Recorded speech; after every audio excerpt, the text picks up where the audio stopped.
더운 여름에 주님께서 우리의 희망과 또 우리의 치유자와 또 우리의 돌보시는 분이 되십니다. 주님과 함께 희망과 건강으로 여름을 나게 되시길 간절히 바랍니다. 오늘은 특별한 주제로 내 집을 채우라라는 그러한 제목으로 하나님 말씀을 같이 나누고 기도하는 시간을 갖겠습니다. 누가복음 14장 15절로 24절에 있는 말씀이 본문이고요. 우리 주님의 여러 비유를 영감적으로 잘 해설해 준 실물교훈 18장에 있는 내용입니다. 오늘 이 이야기, 이 사건의 배경은 누가복음 14장 1절 말씀입니다. 제가 읽겠습니다. 안식일에 예수께서 한 바리새인 지도자의 집에 떡 잡수시러 들어가시니 그들이 엿보고 있더라. 초청과 그다음에 음식이 있는 자리였습니다. 잔치의 그런 상황인 것이죠. 그때 그리고 안식일이었습니다. 그렇기 때문에 이제 마침 예수님 옆에 한 환자 한 명이 있었고 예수님께서 어떻게 하셨을까요? 네, 고쳐 주셨어요. 그런데 그 전에 여기 1절에도 나온 것처럼 예수님을 어떻게든 좀 못살게 굴고 배제시키려고 하는 사람들이 이렇게 엿보고 있었기 때문에 예수님께서 먼저 질문을 던지십니다. 안식일에 어떤 동물이 공경을 당했으면 그것을 어떻게 하지 맞겠느냐 하면서 고쳐주시고, 그 다음에 이 자리가 잔치 자리이기 때문에 예수님께서 이 잔치에 관련된 권면을 주세요. 그 잔치에 초대받으면 자리에 어떤 자리에 앉는 게 좋다고 하셨어요? 뭐 높은 자리, 낮은 자리 어디에 앉는 게 좋다고 하셨을까요? 낮은 자리에 앉는 게 좋다. 그리고 초대할 때는 뭐 정치인, 돈 많은 사람, 나한테 내 자식 잘 되게 해줄 사람, 뭐 그런 사람 초대하는 게 좋다고 하셨어요? 어떤 사람 초대하는 게 좋다고 하셨어요? 그렇죠. 나한테 갚아줄 것이 없는 그런 사람들 초대해라 이런 말씀하셨어요. 그러니까 한 사람이 거기 잔치가 나오니까 이런 관련된 어떤 이야기를 했어요. 하나님께서 초청하시는 잔치, 하나님의 잔치에 초대받는 사람들은 참 복받은 사람들입니다 하니까 예수님께서 하신 말씀이 오늘의 그 내용입니다. 여기 15절부터 24절인데요. 제가 좀 읽겠습니다. 함께 먹는 사람 중에 하나가 이 말을 듣고 이르되 무릇 하나님의 나라에서 떡을 먹는 자는 복되도다 하니 이르시되 어떤 사람이 큰 잔치를 베풀고 많은 사람을 청하였더니 잔치할 시각에 그 청하였던 자들에게 종을 보내어 이르되 오소서 모든 것이 준비되었나이다 하매 다 일치하게 사양하여 한 사람은 이르되 나는 밭을 샀음에 아무래도 나가 보아야 하겠으니 청컨대 나를 양해하도록 하라 하고 또 한 사람은 이르되 나는 소 5겨리를 샀음에 시험하러 가니 청컨대 나를 양해하도록 하라 하고 또 한 사람은 이르되 나는 장가 들었으니 그러므로 가지 못하겠노라 하는지라. 종이 돌아와 주인에게 그대로 고하니 이에 집주인이 노하여 그 종에게 이르되 빨리 시내 거리와 골목으로 나가서 가난한 자들과 몸 불편한 자들과 맹인들과 저는 자들을 데려오라 하니라. 종이 이르되 주인이여 명하신 대로 하였으되 아직도 자리가 있나이다. 주인이 종에게 이르되 길과 산 울타리 가로 나가서 사람을 강권하여 데려다가 내 집을 채우라. 내가 너희에게 말하노니 전에 청하였던 그 사람들은 하나도 내 잔치를 맛보지 못하리라 하였다 하시니라. 아멘. 그래서 이 말씀에는 그 당시 바리새인의 집에 초청을 받아서 가셨잖아요.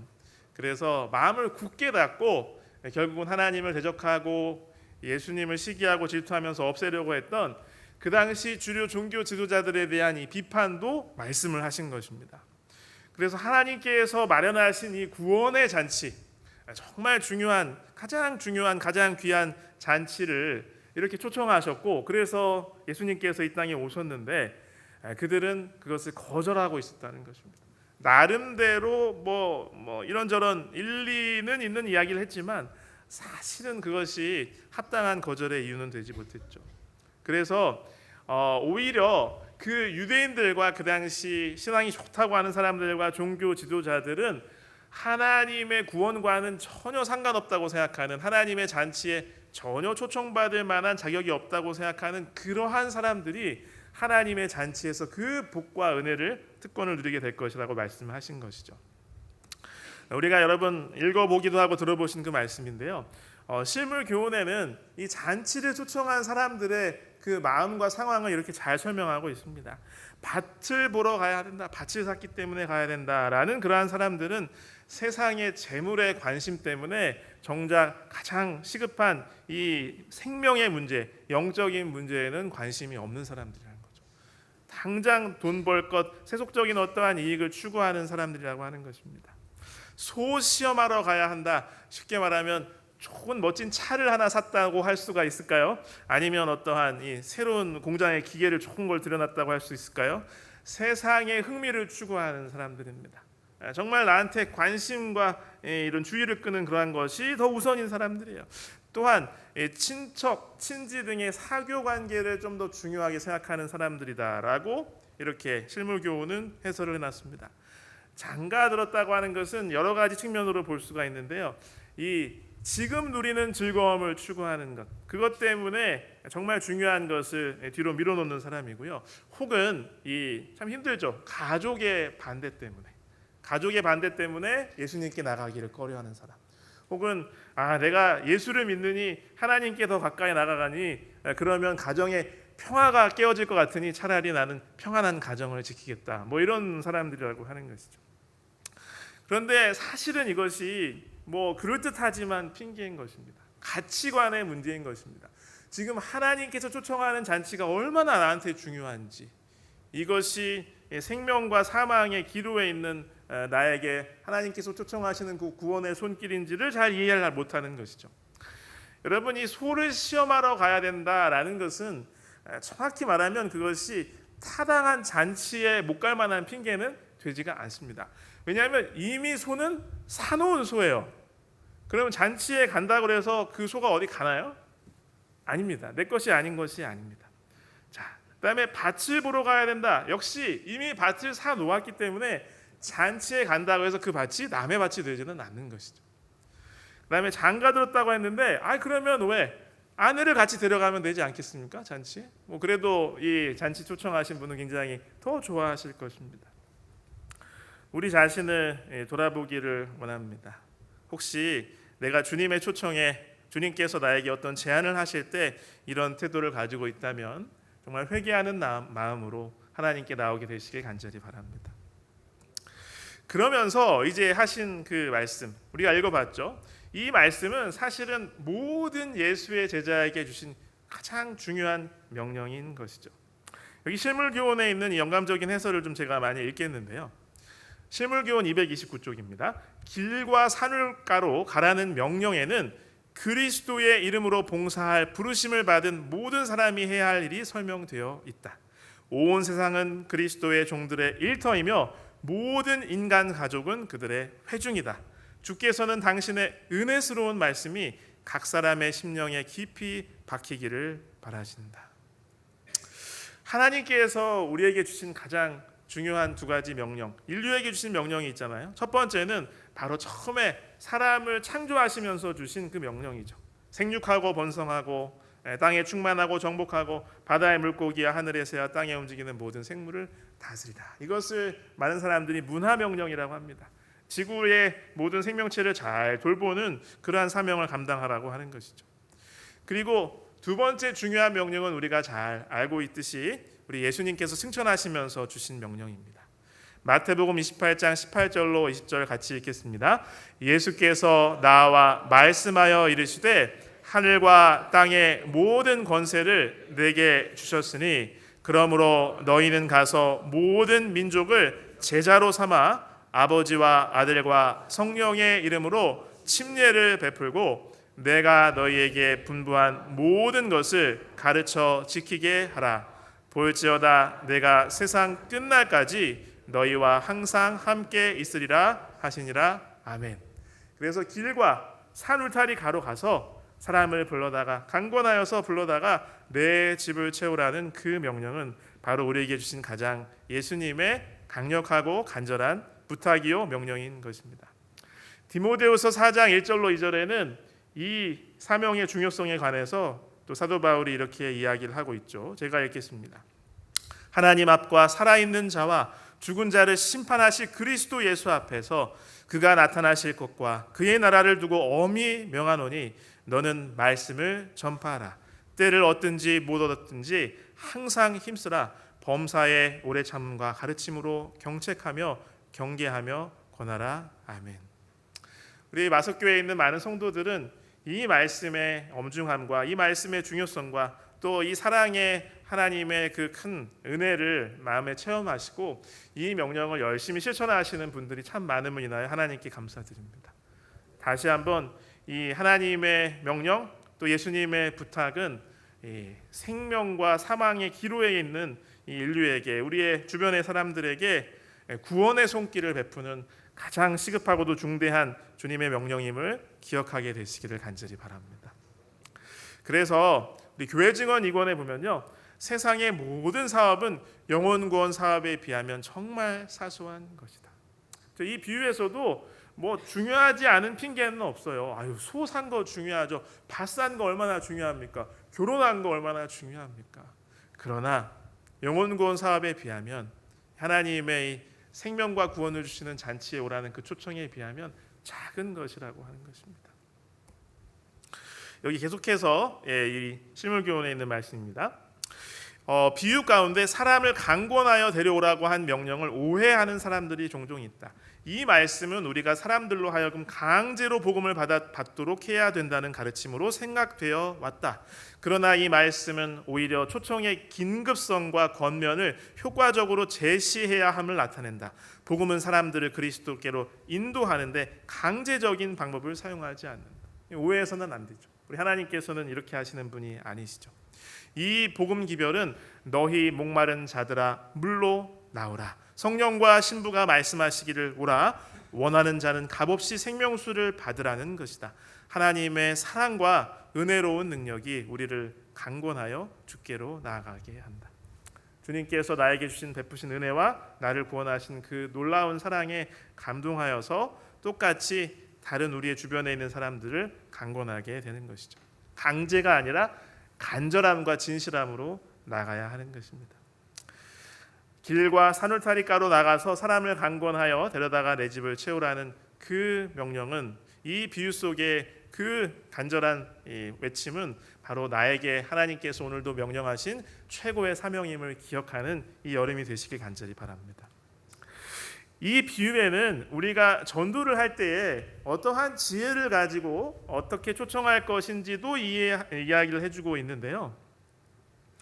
여기 잔치의 초청이 전달된 순서가 있어요. 이것은 우리 예수님께서 아직도 완악한 마음으로 예수님을 어떻게든 없애고 해코지할까 생각하는 그들에게 책망하시는 말이기도 했습니다. 그리고 실제로 하나님께서 지금까지 선교 사업을 해온 그것을 이야기하기도 했다는 거죠. 첫 번째로는 이 유대인들이었어요. 바로 큰 길에 있는 교사와 지도자들입니다. 그들은 아시다시피 하나님의 특별한 은혜 속에 또 이 아브라함의 후손이라는 특별한 은혜 그리고 특권이라고도 말할 수 있는 그러한 것을 누리던 사람들이었죠. 그 다음에는 세리와 죄인들이었습니다. 시내 거리와 골목과 가난한 사람과 장애인들, 그들에게 해당되는 예수님 당시의 사람들은 바로 이런 사람들이었습니다. 사회에서 지탄받고 소외받는 계층이었죠. 그리고 그 다음은 이방인들이었습니다. 길과 산 울타리가를 가서 누구든지 다 사람을 강권하여다 내 집을 채우라라고 말씀하셨다고 하는 것입니다. 그런데 이것은 우리가 이 선교할 때도 뭐 어떤 사람이 덜 중요하고 어떤 사람은 더 중요하다는 그런 것이 아니고, 또 하나의 이 선교의 대상을 정할 때에 우리가 지혜를 발휘할 수 있는 것이기도 하다라고 이렇게 실물교훈 우리에게 이야기하고 있습니다. 가만히 보면 사도행전에도요, 이 바울과 선교사들이 선교지에 가면 가장 먼저 전도하는 대상이 누구였어요? 회당에 안식일에 모인 그런 유대인들이었어요. 그들을 먼저 전도를 했습니다. 그 다음에 거절하면 이방인들에게 이렇게 나갔습니다. 왜냐하면 효율성과 영향력 때문이었다고 생각을 합니다. 실물교훈 계속해서 이렇게 얘기합니다. 복음의 초청을 이방 사람들에게 보낼 때에도 이와 똑같은 방식으로 그 일이 진행된다. 그 기별은 먼저 큰 길, 곧 세상 사업에 크게 활약하는 자들과 백성들의 교사와 지도자들에게 전해져야 한다. 복음에 익숙하거나 하나님을 알거나 영향력을 발휘할 수 있는 사람들에게 먼저 전해지는 것이죠. 주의 종들은 이것을 염두에 두도록 하라. 이 말씀은 양무리의 목자들 곧 하나님께서 임명하신 교사들이 마땅히 명심해야 할 말씀이다. 상류 계층에 속한 사람들을 친절한 애정과 형제 우애로 찾아야 한다. 실업계에 있는 사람들과 높은 지위에 있는 사람들과 뛰어난 발명력과 과학적 재능을 지닌 사람들과 천재적인 재능을 지닌 사람들과 현 시대에 대한 특별한 진리를 받지 못한 종교 지도자들이 먼저 이 초청의 기별을 들어야 할 사람들이므로 그들에게 이 초청의 말씀이 주어져야 한다. 부자들을 위해서도 해야 할 일이 있다. 그들은 하늘의 선물을 위탁받은 자로서 저희의 책임을 깨달을 필요가 있다. 그들로 하여금 죽은 자와 산 자를 심판하실 자와 반드시 회개해야 한다는 생각을 갖도록 해야 한다. 회심하면 또 하나님을 위해서 더 열심히 봉사할 수 있는 사람들에게 혹은 하나님의 말씀이 친숙한 사람들에게 먼저 전파하는 그 지혜가 필요하다고 하는 것입니다. 계속해서 이렇게 이야기합니다. 세상에서 높은 학식을 가진 사람들과 재물과 직업적인 면에서 명망이 뛰어난 사람들을 개인적으로 찾아가서 그들의 구원 문제를 말해주는 일은 극히 드물다. 많은 그리스도인 교역자들이 이러한 계급의 사람들에게 접근하기를 꺼린다. 그러나 그렇게 해서는 안 된다. 오히려 그들이 영향력이 많고 이런 사람들이 소외되는, 전도의 대상에서 소외되는 경향이 많다고 하는 것입니다. 그래서는 안 된다고 하는 것이죠. 또한 그러면 그러지 못한 사람들은 그 다음 중요성이 떨어진다는 얘기냐? 그거는 아니라는 거죠. 우리는 비천한 계층의 사람들은 등한히 하면서 위대하고 재능 있는 사람들만을 생각해서는 안 된다. 그리스도께서는 그의 사자들에게 골목과 산울에 있는 사람들 곧 세상에서 가난하고 비천한 사람들에게도 가라고 명령하셨다. 궁정 안과 큰 도시의 골목길과 시골 외딴 길에는 교회와의 연락이 전혀 없고 고적하게 살아가면서 하나님께서 자기들을 잊으셨다고 생각하는 가족들과 개인들이 있는데 그들은 낯선 땅에서 나그네 된 자들이다. 그들은 어떻게 해야 구원을 얻을 수 있는지를 알지 못한다. 많은 사람들이 죄에 빠져 있고 공경에 처해 있다. 그들은 고난, 궁핍, 불신, 실망에 짓눌려 있다. 각종 질병이 그들의 육체와 영혼을 모두 괴롭히고 있다. 그들은 그러한 고난 중에서도 위안을 찾고자 갈망한다. 그러나 사단은 파멸과 죽음으로 인도하는 정욕과 오락 중에서 그들이 바라는 위안을 찾도록 유혹한다. 거짓된 것으로 이렇게 속이는 거죠. 사단은 그들에게 저희 입술에서 제가 될 소돔의 사과를 주고 있다. 그들은 양식이 아닌 것을 위하여 돈을 쓰고 있고 배부르게 하지 못할 것을 위하여 수고하고 있다. 같이 읽어보겠습니다. 우리는 이러한 고난 중에 있는 사람들이야말로 그리스도께서 구원하시러 오신 대상들이라는 것을 알아야 한다. 아멘. 계속해서 제가 좀 소개해드리겠습니다. 하나님께서는 우리에게 도덕적 능력이 부족한 외인들과 버림받은 자들과 가난한 자들을 돌아보라는 특별한 명령을 주셨다. 그러니까 그 비유 중에서 가장 마지막에 있는 그 계층들이죠. 종교에 대해 전혀 무관심한 것 같이 보이는 사람들 가운데도 마음의 안식과 평화를 갈망하는 자들이 많이 있다. 비록 그들이 매우 깊은 죄 가운데 빠져 있다 할지라도 저희를 구원할 가능성은 있다. 골목길과 산을로 나가는 자들은 그들의 봉사를 필요로 하는 여러 같지 않은 다양한 성격의 사람들을 만나게 될 것이다. 그들이 받은 모든 빛을 따라 살면서 그들이 알고 있는 최선의 방법으로 하나님을 섬기는 자들이 있다. 그러나 그들은 저희 자신을 위하여 또는 저희 주위에 있는 사람을 위하여 해야 할 더 큰 사업이 있다는 것을 자각하고 하나님께 대한 더욱 큰 지식을 갈망하지만 겨우 그 큰 빛의 희미한 광선을 보기 시작했을 뿐이다. 그들은 믿음으로 앞을 분간할 수 있는 축복을 달라고 눈물을 흘리면서 하나님께 기도하고 있다. 이들 중 많은 사람들이 죄악이 관영한 대도시 가운데서 발견된다. 그들 중에 많은 이들이 매우 비천한 환경 가운데 처해 있다. 그러니까 일반적으로 생각했을 때 저 사람이 복음을 호소한다고 해서 관심이나 보이겠어? 이렇게 우리가 선입견으로 바라볼 수 있는 사람들 중에도 정말 이 성령 하나님께서 역사하시고 복음이 닿으면 그것을 받아들이고 삶의 큰 변화와 회심과 또 하나님께 나올 사람들이 많이 있다고 하는 것이죠. 그래서 전도의 대상들은요, 바로 이 유대인들에게, 그다음에 유대인들 중에 소외 계층에게, 그다음에 이방인에게 전해졌던 것처럼 바로 이런 것도 우리가 전도할 때에 염두에 두고 실천할 수 있는 지혜라고 하는 것이죠.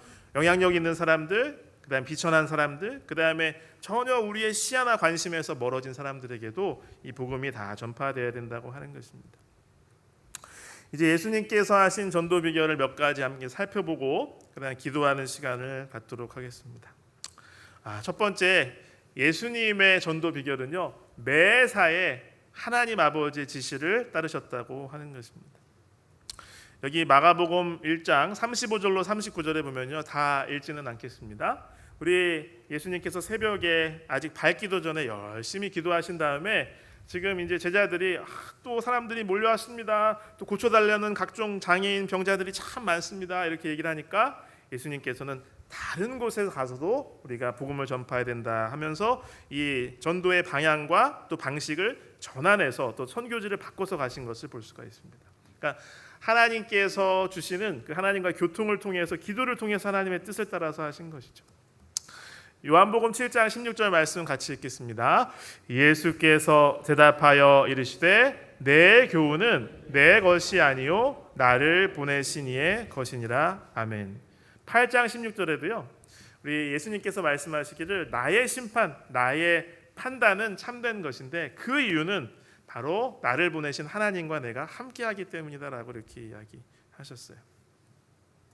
여기 또한 요한복음 5장 19절에는요, 내가 하는 모든 것은 바로 아버지께서 하시는 일을 내가 보았기 때문에 할 수 있는 것이다라고 이렇게 말씀을 하셨습니다.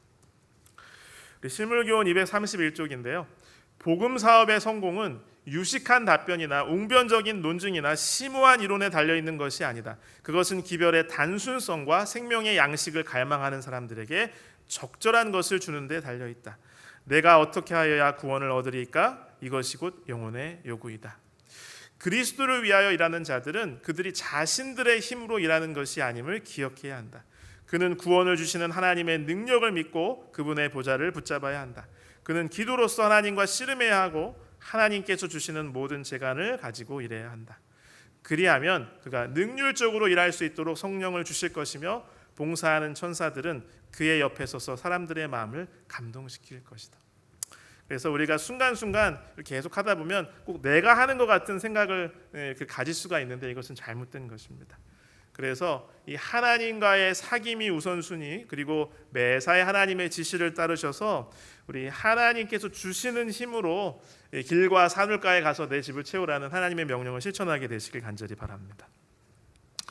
두 번째로 예수님의 전도 비결은요, 개인적인 만남이었어요. 개인적인 만남, 여러분이 잘 아시다시피 개인적인 만남입니다.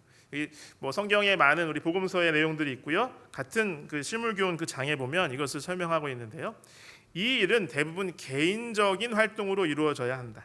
이는 그것이 그리스도의 방법이기 때문이다. 그리스도께서는 대개 개인적인 면담을 통해서 당신의 일을 하셨다. 그는 단 한 사람의 청중일지라도 존중히 대하셨다. 그 같은 단 한 사람으로 말미암아 복음 기별이 수천 명에게 퍼진 일이 종종 있었다. 그래서 여러분 아시다시피 요한복음에는 예수님과의 개인적인 만남이 굉장히 많이 나오잖아요. 그래서 니고데모, 우물가의 여인, 왕의 신하, 베데스다 연못가의 병자 등의 그런 사람들 다 개인적으로 이렇게 만났습니다. 그래서 우리도 개인적인 만남을 통해서 그 사람에게 복음이 제대로 전달될 수 있고 마음을 변화시킬 수 있음을 기억하시길 바랍니다. 여러분 우리가 같이 지난번에 우리 봉사대 갔던 분들은 같이 참여를 했었는데요.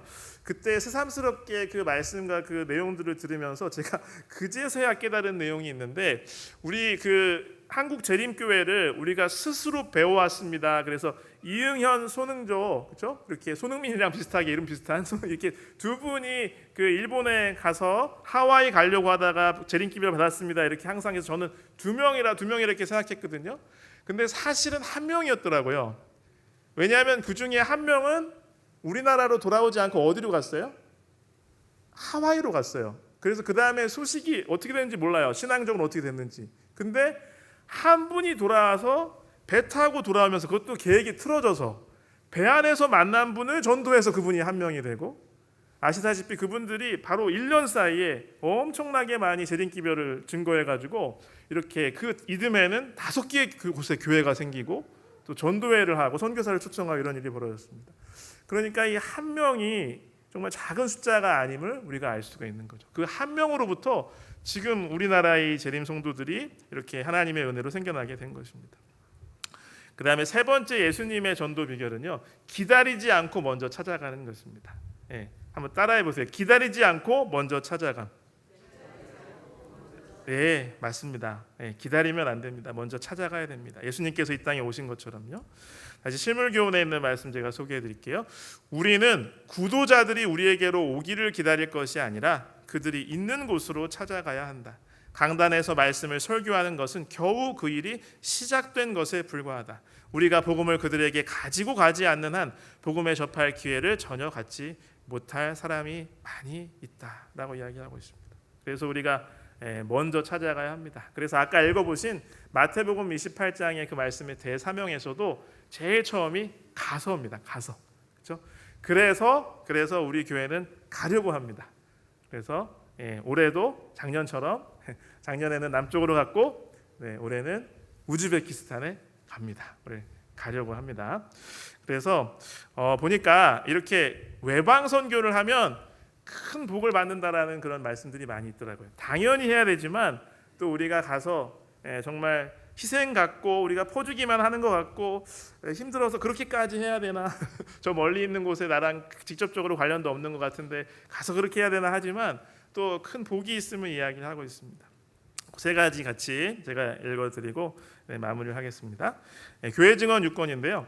외방 선교 사업의 번영을 위해서 좀 더 관대하고 이타적이며 자아 희생적인 정신이 발휘된다면 국내 선교 사업이 전면적으로 발전될 것이다. 그것은 국내 선교 사업의 번영이 주로 하나님의 섭리하에서 먼 외국에서 이루어지는 전도 사업의 반사작용에 의존되기 때문이다. 그러니까 외방 선교를 열심히 하면 그 반사적으로 이루어지는 게 국내 선교가 부흥한다는 것이죠. 하나님의 사업에 필요한 모든 것들을 공급해 주기 위하여 적극적으로 일함으로써 우리의 영혼은 모든 힘의 근원 되시는 분과 접촉하게 된다. 그래서 그곳에서 하나님과 깊이 접촉한 그 경험으로 국내 선교 사업이 부흥된다는 것입니다. 똑같은 취지의 말씀이 또 나오는데요. 여기 복음전도에 보면 외방 선교 사업에 아낌없는 무아의 정신을 나타내는 것은 국내 선교 사업을 향상케 하는 틀림없는 방법이다. 왜냐하면 국내 사업의 성공은 주로 하나님의 지도하에서 먼 나라에서 이루어지는 전도 사업의 성공 여하에 달려있기 때문이다. 그러니까 외방 선교 사업이 잘 되면 그 결과로 국내 선교 사업이 잘 된다고 하는 것입니다. 다른 사람의 필요를 도우려고 일할 때 우리 영혼은 모든 힘의 근원과 접촉하게 된다. 하나님께서는 외방 선교지를 위해 나타내는 당신의 백성들의 모든 선교적인 열심을 주목하신다. 하나님께서는 모든 가정과 교회와 및 사업의 본부에서 일꾼들이 흑암 가운데 있는 백성들에게 빛을 주기 위해서 대적과 싸우고 있는 외방 선교지를 돕는 일에 아낌없는 후한 정신을 발휘하도록 계획하신다라고 이야기하고 있습니다. 마지막으로 교회 증언 9권에 있는 말씀인데요. 우리 교인들은 국내와 외방 선교 사업에 깊은 관심을 가져야 한다. 새 지역에 진리의 깃발을 세우기 위하여 희생적인 노력을 할 때 그들에게 큰 축복이 따르게 될 것이다. 이 사업에 투자한 돈은 많은 보상을 가져다 줄 것이다. 새로 개종한 자들은 성경 말씀에서 받은 빛을 즐기면서 다른 사람들에게 진리의 빛을 전하기 위하여 이번에는 그들의 돈을 바칠 것이다. 그래서 이 일은 열심히 해야 될 일이며 또 그것에 큰 복이 있음을 이야기하고 있습니다.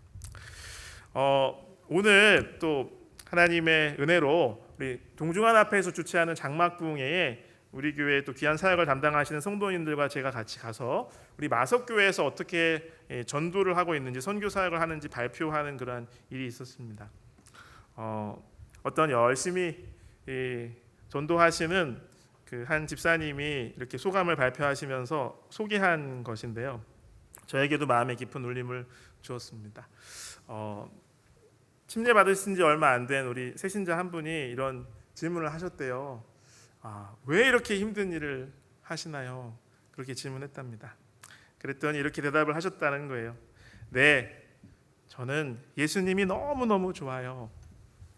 그분이 너무 좋아서랍니다. 그리고 그분이 계신 곳에 하늘에 자매님과 함께 꼭 가고 싶어서 저는 이 일을 하고 있습니다 라고 이렇게 대답을 하셨대요. 그리고 우리 말씀하시는 중에 사실 이렇게 여러분 다 지금 실천하고 계시잖아요. 이렇게 전도하는 것이 결코 쉬운 일은 아니죠. 그래서 과연 이게 될까 하고 그렇게 망설여지고 용기가 나지 않고 또 이렇게 이게 해야 되나 말아야 되나 하면서 이런 생각이 들 때 그런데 그래도 하면 되더라고 하는 것입니다. 왜냐하면 하나님께서 함께 하시고 하나님께서 하시는 일이기 때문에 되더라고 하면서 이렇게 간증을 하셨습니다. 그래서 사람의 마음을 움직이고 그 마음을 감동시키는 하나님의 역사를 체험하는 일이 결코 쉬운 일이라고 할 수는 없지만 하나님께서 하시는 이러한 것들을 경험하기 때문에 참 신나고 매력적인 일이라고 이렇게 말씀하셨는데 여러분이 그것을 느끼시라고 생각됩니다. 저의 마음에도 그 고백이 너무나 감동이 되었습니다. 여러분 이 외방 선교를 위해서 우리 봉사대를 위해서 열심히 기도해 주시고 함께 동역해 주시기를 간절히 바랍니다. 그리고 여러분이 지금 있는 곳에서 또 소그룹에서 또 개인적으로 잘 하고 계시지만 우리 길과 산울가에 가서 내 집을 채우라는 주님의 명령을 더 성실하게 주님의 뜻을 따라서 주님의 방법대로 행하시는 저와 여러분이 되시길 간절히 바랍니다. 기도하는 시간을 갖도록 하겠습니다. 우리 우즈베키스탄 해외 전도봉사대 사역을 위해서 기도해 주시기를 바랍니다. 그리고 내 집을 채우라는 주님의 명령을 실천하고 또 하나님의 뜻과 또 하나님의 지혜와 예수님의 모본을 따라서 나도 사람을 초청하는 전도하는 사람이 될 수 있도록 함께 기도하시면 참 좋겠습니다. 우리 음악을 연주해 드리겠습니다. 여러분 충분히 기도하시고 기도가 마치면 자율적으로 귀가하시기를 바랍니다. 기도하시겠습니다.